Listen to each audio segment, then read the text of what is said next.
अस्सलाम वालेकुम। आप देख रहे हैं परदेसी वाइब और मैं हूं आपका दोस्त Hashim Umar. Canada tourist visa का आज session number 94। So let's start questions and answers.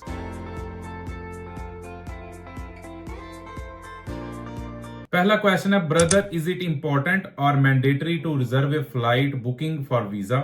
Hotel bookings, event tickets aren't enough. जी, फ्लाइट बुकिंग जो है ये सपोर्टिंग डॉक्यूमेंट्स में आता है, मैंडेटरी डॉक्यूमेंट्स में नहीं आता। अगर आप लगा देंगे तो इससे ये नहीं होगा कि वीजा लग जाएगा, और अगर नहीं लगाएंगे तो इसकी बेस पे कोई वीजा रिफ्यूज हो जाएगा। ये मैंडेटरी नहीं है, लेकिन ये सपोर्टिंग में आता है। लेकिन सबसे जो इंपॉर्टेंट बात है कि ये वेरी इंपॉर्टेंट सपोर्टिंग डॉक्यूमेंट में आता है। तो ये मैं आपको हाईली रिकमेंड करूंगा कि फ्लाइट बुकिंग जरूर होनी चाहिए और ये रिटर्न फ्लाइट होनी चाहिए। नेक्स्ट क्वेश्चन है नुसरत फातिमा का। अस्सलाम वालेकुम भाई, thank you for your information. Do you notarized your German residence permit? जी, मैंने रेजिडेंस परमिट नोटराइज नहीं था करवाया। हाउसिंग कॉन्ट्रैक्ट, ये भी मैंने इसकी ट्रांसलेशन नहीं थी करवाई, ना ही नोटराइज करवाया था। और anything written in German language, German language में कोई ऐसा डॉक्यूमेंट्स नहीं था जिसको मैंने इंग्लिश में ट्रांसलेट करके लगाया हो। Please let me know, thanks in advance. हाँ, एक चीज है, आपकी जो 4 मंथ्स की बैंक स्टेटमेंट है वो तो जर्मन लैंग्वेज में आती है, तो उसको वो भी मैंने लगाई थी। और उसके साथ, क्योंकि मैं पहले आपको मैंने कहा मैंने कोई जर्मन लैंग्वेज वाला डॉक्यूमेंट नहीं था लगाया, जस्ट एक, वो मैं बता रहा हूँ 4 महीने की जो बैंक स्टेटमेंट थी। लेकिन उसको कवर अप देने के लिए उस 4 महीने की बैंक स्टेटमेंट के ऊपर मैंने सेल्स प्रिंट प्रीव्यू, वो आप वेबसाइट पे जाएंगी और अपना बैंक अकाउंट लॉग इन करें तो सेल्स प्रिंट प्रीव्यू 4 महीने का निकल आएगा। तो गूगल ट्रांसलेट करें, ऊपर से आ जाएगी ऑप्शन। तो वो सारा जितनी भी आपकी ट्रांजैक्शन है वो जर्मन से इंग्लिश में ट्रांसलेट हो जाएंगी। तो उसकी आप फिर पीडीएफ फाइल निकाल लें। तो वो फिर मैंने 4 महीने की बैंक स्टेटमेंट के ऊपर वो इंग्लिश वाली जो 4 महीने की सेल्स ट्रांजैक्शन है वो लगा दी थी। नेक्स्ट क्वेश्चन है रूप गुम्मन का। भाई जी, बैंक स्टेटमेंट बैंक से प्रिंट करवानी है जाके फिर ऑनलाइन बैंकिंग का स्क्रीनशॉट?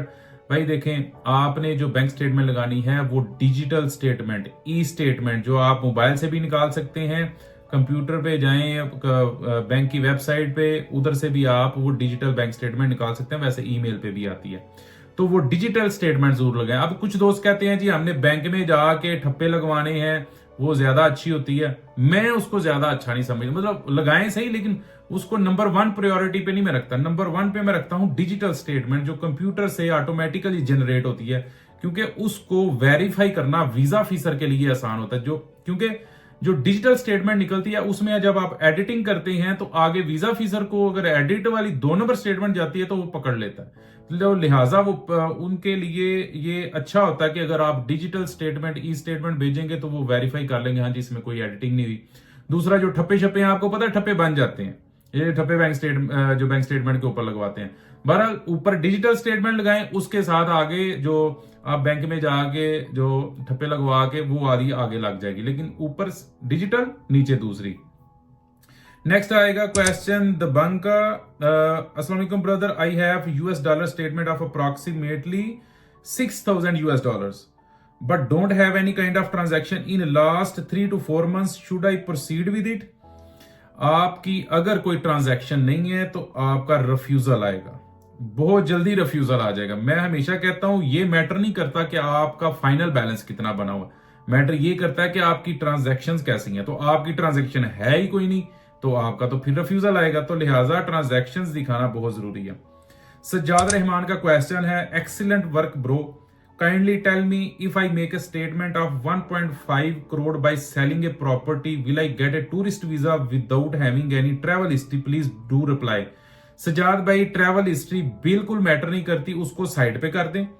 अब आप बोल रहे हैं कि मैं प्रॉपर्टी बेचूंगा और उस बेच के तो 1.5 करोड़ रुपया मैं दिखाऊंगा स्टेटमेंट में, भाई साहब इसकी सीधी सीधी रिफ्यूजल है। उसकी रीजन ये है कि आप तो अपने टाइज वीक कर रहे हैं। आपने गाड़ी बेच के स्टेटमेंट नहीं बनानी, घर बेच के स्टेटमेंट नहीं बनानी, आपने कोई प्रॉपर्टी, कोई लैंड, कोई चीज बेच के, क्योंकि जब आप चीजें बेचते हैं तो वीजा ऑफिसर समझता है ये सब कुछ बेच के तो इधर आ रहा है और ये वापस नहीं जाएगा। ये चीजें जो आपने बेचनी है इनको एज ए टाइज आपने दिखाना है, इनकी वजह से वीजा लगना है, लेकिन वीजा तब लगना है जब आपने इनको उधर बेचना नहीं है, उधर एक वीजा अप्लाई करते वक्त दिखाना है कि ये चीजें मेरी मौजूद हैं। तो आपने अपनी जो सैलरी है, अपना बिजनेस है, उसकी बेस पे बैंक स्टेटमेंट दिखाएं। अपनी ये प्रॉपर्टी, बिजनेस और ये चीजें बेचेंगे तो फिर तो सीधे सीधा रिफ्यूजल है भाई। ये थे आज के क्वेश्चन। मजीद किसी के दिमाग में या दिल में कोई क्वेश्चन है तो नीचे कमेंट जरूर करें, मैं इंशाल्लाह नेक्स्ट वीडियो में उसका रिप्लाई दूंगा। वीडियो पसंद आई है तो लाइक करें, चैनल को सब्सक्राइब करते करते बेल आइकन को जरूर प्रेस करते हैं ताकि आपके पास लेटेस्ट वीडियोस पहुंचती रहे। मिलते हैं नेक्स्ट वीडियो में। अल्लाह हाफिज।